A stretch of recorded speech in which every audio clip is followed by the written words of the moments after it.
docteur Samuel Ferguson, correspondant du Daily Telegraph pour des reportages autour du monde, est le tout premier héros de la fabuleuse saga des voyages extraordinaires.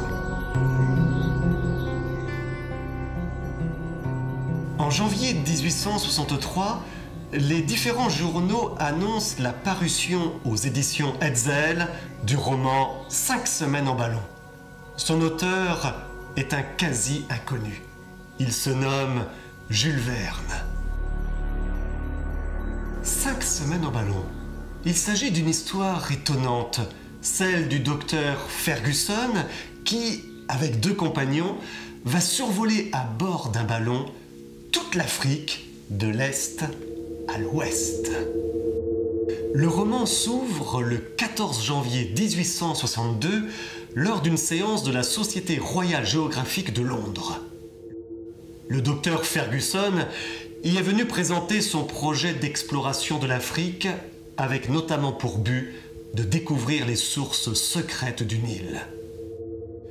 Samuel Ferguson est alors déjà célèbre. Fils d'un capitaine de la marine anglaise, il est entraîné très jeune dans des voyages maritimes qui lui donnent le goût de l'exploration et de la découverte. À 22 ans, il a déjà fait son tour du monde. Il explore l'Inde, l'Australie, l'Amérique. Ferguson a un ami et compagnon d'aventure, Dick Kennedy, grand gaillard et chasseur émérite. Un 3e personnage fera également partie du voyage, Joe, le domestique du docteur Ferguson, sorte de préfiguration de passe-partout dans le tour du monde en 80 jours ou encore de conseil dans 20 000 lieues sous les mers. Joe est une excellente nature ayant voué à son maître une confiance absolue et un dévouement sans bornes. Il le prouvera plus d'une fois durant la traversée de l'Afrique. Il est à noter qu'à cette époque, le ballon est plutôt considéré comme un spectacle et non comme un objet scientifique. Jules Verne le transforme en un observatoire aérien permettant de survoler et d'étudier des territoires inconnus. Pourtant, Jules Verne n'a aucune formation scientifique et l'origine de ce goût pour le voyage et l'aventure est à rechercher dans sa ville natale, Nantes, son port et ses nombreux navires de commerce qui partaient à l'autre bout du monde. Après avoir vécu jusqu'à l'âge de 20 ans à Nantes, Jules Verne part à Paris pour ses études de droit. Mais la passion de l'écriture lui fait abandonner une carrière d'avoué toute tracée par son père. Jules Verne devient un auteur de théâtre et plusieurs de ses pièces sont jouées à Paris au cours des années 1850. Il se met également à écrire des nouvelles dont certaines contiennent les prémices des futurs voyages extraordinaires. Ces pièces de théâtre et ces nouvelles ne permettent toutefois pas à Jules Verne de vivre décemment. À 33 ans, il se met à écrire un premier grand roman qu'il baptise « Voyage dans les airs ». C'est probablement au cours de l'année 1861 ou 1862 que Jules Verne rencontre le fameux éditeur Pierre-Jules Hetzel. L'éditeur s'enthousiasme pour cette aventure à la fois géographique et scientifique. Le titre de l'ouvrage est changé, il devient 5 semaines en ballon et est publié en janvier 1863. Les innovations techniques sont quasi inexistantes dans ce roman, si ce n'est l'invention d'un appareil par le docteur Ferguson permettant de décomposer l'eau en hydrogène et d'une double enveloppe dans le ballon, dont l'une est constituée de vapeur d'eau et l'autre d'hydrogène, permettant ainsi à Ferguson de faire un vol pouvant durer plus d'une vingtaine de jours. Toutefois, Ferguson est totalement dépendant des vents et du hasard de leurs mouvements. Il ne peut maîtriser que le mouvement vertical. Le docteur Ferguson décide de faire décoller son ballon depuis l'île de Zanzibar, dans la partie orientale de l'Afrique, sur l'océan Indien, c'est-à-dire du lieu même du départ de l'expédition du célèbre explorateur anglais Speke quelques années auparavant. La fiction et la réalité s'entremêlent d'ailleurs bien souvent, et le docteur Ferguson prend plus d'une fois un grand plaisir à conter auprès de ses compagnons le récit des différentes expéditions, particulièrement celle de Livingstone ou encore celle de l'explorateur Speke, qui a joué un rôle si important dans la découverte des sources du Nil. Ce survol en ballon de l'Afrique ne se fait pas sans causer quelques frayeurs auprès des populations indigènes qui confondront même parfois nos héros avec des dieux descendus du ciel. L'atterrissage du ballon, régulièrement nécessaire pour le ravitaillement, n'est pas sans danger. Cannibales, animaux sauvages et autres périls rythment souvent le parcours de nos 3 explorateurs. Certains risques n'avaient été guère prévus. Ainsi, alors que nos héros survolent une vaste plaine recouverte de hautes herbes, tout en laissant traîner au sol leur ancre dans le but de s'amarrer à un rocher, leur ballon se retrouve soudain entraîné par une force fantastique. Leur ancre s'est en effet accrochée aux défenses d'un éléphant d'une taille gigantesque. L'animal, furieux, tente vainement de se débarrasser de la corde qui le rattache à la nacelle, tout en fonçant à travers la plaine. Seule une série de coups de carabine tirés par Dick Kennedy permettra de stopper cet étonnant attelage.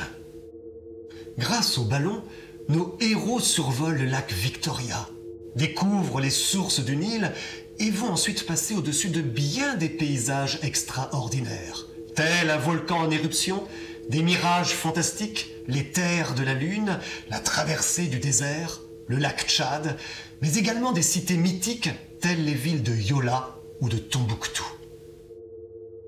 Un épisode mettra à rude épreuve nos 3 héros.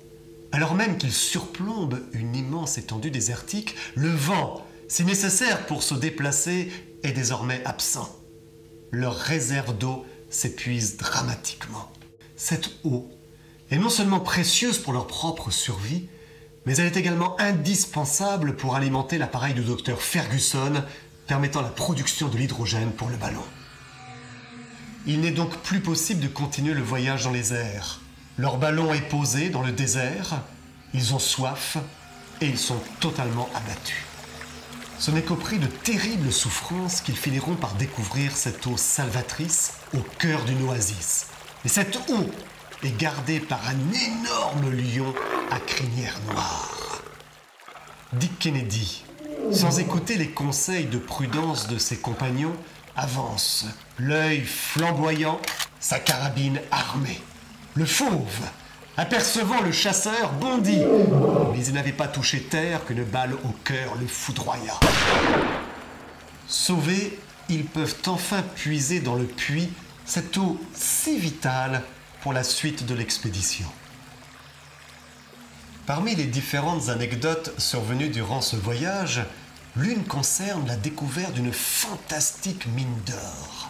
Cette fortune va, c'est le moins que l'on puisse dire, perturber le brave Joe qui tient absolument à emporter dans la nacelle du ballon une quantité considérable de ce minerai. Joe devra toutefois, avec désespoir, se dessaisir de son trésor afin d'alléger le ballon dans des moments critiques. Ce comportement de Joe devant cet or fera dire à Ferguson « Vois, mon cher Dick, ce que peut la puissance de ce métal sur le meilleur garçon du monde. Que de passion, que d'avidité, que de crime enfanterait la connaissance d'une pareille mine. Cela est attristant. » Joe n'hésitera cependant pas à se dévouer pour sauver ses compagnons, alors même que le ballon est en train de faire une chute vertigineuse. Malgré le passage par-dessus bord de l'ensemble de leur matériel, le ballon est toujours trop lourd. Joe décide de sauter de la nacelle et plonge dans le lac Tchad. Durant plusieurs jours, Joe vit seul au milieu des animaux féroces et des sauvages. Dépouillé de ses vêtements par une tribu, il se réfugie en pleine nuit dans un arbre protecteur. Et le réveil est terrifiant lorsqu'il découvre, horrifié, qu'il est au cœur d'une multitude de serpents. In extremis, Joe est sauvé et enlevé dans les airs par ses coéquipiers alors même qu'il allait être capturé par une cavalerie d'Arabes. Finalement, à force de se délester jusqu'à se séparer de la nacelle et même du précieux fusil de chasse de Kennedy, nos héros arriveront à bon port, mais non sans mal.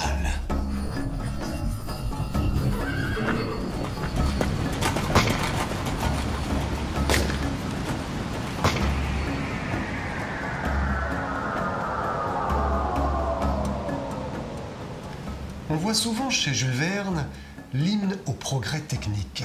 Pourtant, dès ce premier roman, Jules Verne fait une critique de la mauvaise utilisation de la technologie, notamment lorsque Dick affirme « D'ailleurs, dit Kennedy, cela sera peut-être une fort ennuyeuse époque que celle où l'industrie absorbera tout à son profit. À force d'inventer des machines, les hommes se feront dévorer par elles. Je me suis toujours figuré que le dernier jour du monde sera celui où quelque immense chaudière, chauffée à 3 milliards d'atmosphères, fera sauter notre globe.